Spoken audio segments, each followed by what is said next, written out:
Well, at that time our main issue was our heating. At the end of the year the meters were read, and some people found it very difficult because there would have been arrears. So at that time we found a lot of people moving out of the area to buy, because it was as cheap to buy as it was to pay rent and heat here. So there was a lot of people had moved out of the area, and then that in turn led to our empty houses and antisocial behaviour. That really came to a head around in the early 90s, late 80s, 90s. And it was, that was the bad old days. It just was a nightmare. Right. Just brilliant estate went to wreck and ruin. A group of us got together because people were saying, what are we going to do about this and things. So a group of us got together and, we, to see what the housing executive would have done at that time. At that time, like, it was like talking to an alien, a foreign body. And I mean, but we told them our concerns, but they didn't, well, they sort of listened and it went over their head sort of thing, I think, at the time. A few of us said we would be sort of like, the people asked us would we speak on their behalf. And that's what happened. We did. We set up a community, a residence group at that time. Just met in our own houses and things like that, but nowhere to meet or anything. And we tried to address this issue. And then as the time went on, you see then people moving out. When the word got out that these houses were hard to run, you know, because of the expense of them, people weren't coming into them, so you had empty properties.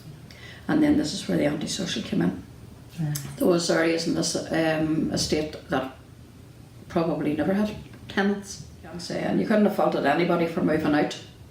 You know, you couldn't have said, you know, there was no talking to some, you know, people weren't going to stay in an area like that, didn't want to bring their children up. But those of us that did stay, because this is where we chose to live and this is where we wanted to stay, so we just got more involved in the community association. But it was very hard at the beginning, very, very hard. Sure. Because the powers that be, they were up here and we were just people down on the ground. What did we know, sort of thing? That was sort of the attitude of a lot of them. But through time had to learn to listen to us and to realise that we knew what was needed and how they were going to have to deal with it. So at the beginning, when we started to go to meetings, and these interagency meetings, they were held over in Marlborough House. And we were just people on the ground. And a lot of the people from the different organisations, housing executive and different other people, would have attended these meetings. And at times, I can remember coming out of one meeting saying I'll never go back at one of those meetings, for I did not understand one word that the director, the area manager of the housing executive, he was just coming out, and it was all textbook jargon. It wasn't things that we understood, I understood, and he was sort of talking above the community reps that were there. And advice I was given at that time was, if you don't understand anything, this was after the meeting, stop them and tell them to speak in layman's terms. But you know, through the years that all changed. You know, like it wasn't just the housing executive, although they were our land. You know, they were the people that we would have held responsible for things. But through the years, when the antisocial really started here, like, we had to deal with the police, and their attitude was exactly the same. But in the main, the people that we have dealt with have been understanding, and they have realised that they had to listen to the community people.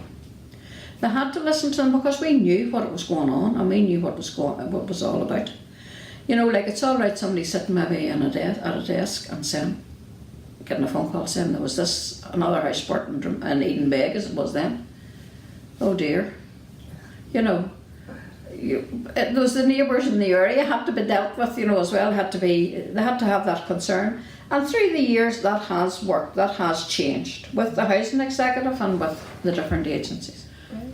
Well, when the liaison officers came about, you know, from supporting communities, which was a big step, I suppose, for them as well, you know, bringing in staff to come out into the different areas.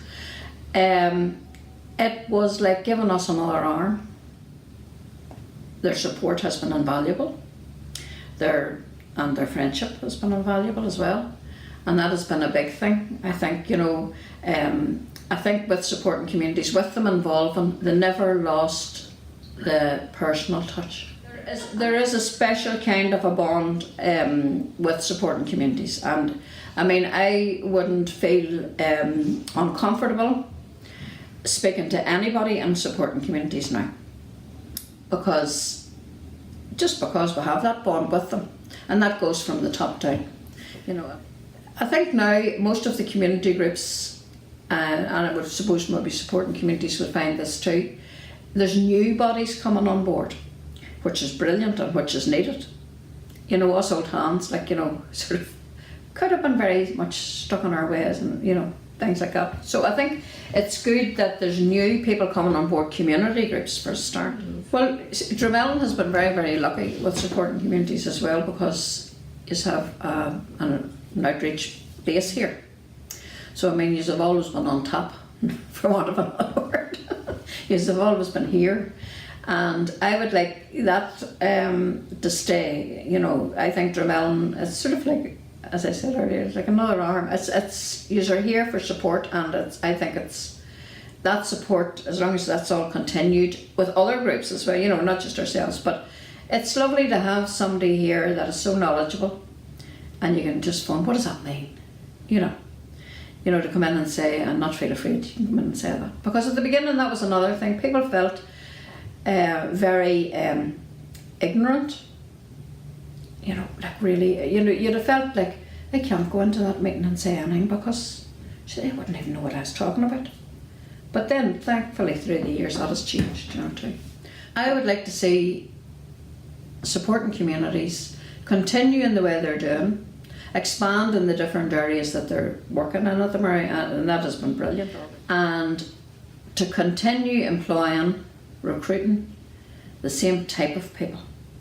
For, as I've said before, I think it takes a special person to do the work in supporting communities. I don't think anybody can just come in and say, just a wee job. I think you have to be a caring, knowledgeable, just a nice type of a person to come into supporting communities.